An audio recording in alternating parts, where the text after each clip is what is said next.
मिथुन राशी साप्ताहिक राशिभविष्य नोव्हेंबर 23 ते नोव्हेंबर 30.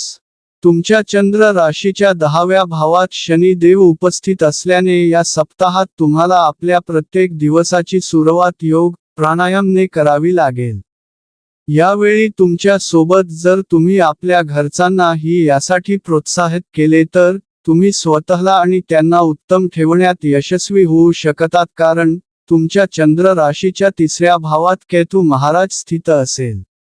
सकाळची वेळच असते जेव्हा तुम्हाला आपल्या बाबतीत उत्तम वाटून पूर्ण दिवस स्वतःला सकारात्मक ठेवू शकतात, म्हणून याला आपल्या दिनचर्येत शामिल करा आणि नियमित रूपात याला करण्याचा प्रयत्न करत राहा. या राशीच्या जातकांचा स्वभाव वर्तमानात जगणारा आहे, परंतु या आठवड्यात आपल्याला फक्त एक दिवस लक्षात ठेवून निर्णय घेण्याची आपली सवय नियंत्रित करावी लागेल. अशा परिस्थितीत आता आपल्या करमणुकीसाठी अतिरिक्त वेळ आणि पैसा खर्च करणे टाळणे आपल्यासाठी चांगले होईल. अन्यथा भविष्यात आर्थिक अडचणींना सामोरे जावे लागू शकते. या आठवड्यात सुद्धा आपल्या कुटुंबातील सदस्यांशी चुकीचा व्यवहार करू नका.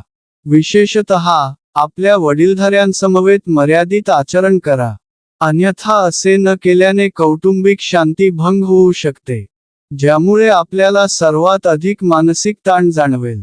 करिअर संबंधित काही गरजू गोष्टी किंवा योजना कुणासोबत शेअर करणे टाळले पाहिजे, कारण शक्यता आहे की तुम्ही आपल्या मनातील गोष्ट शेअर कराल, यामुळे तुमच्याच योजना तुमच्या विरुद्ध वापरल्या जाऊ शकतात.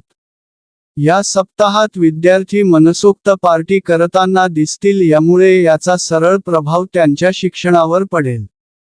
अशात तुम्हाला ही गोष्ट समजण्याची आवश्यकता आहे की कुठल्याही गोष्टीचा अतिपण नेहमी टाळला पाहिजे अथवा नकारात्मक परिणाम मिळतो. या आठवड्यात उपाय: नियमित ओम नमो नारायण चा 21 वेळा जप करा.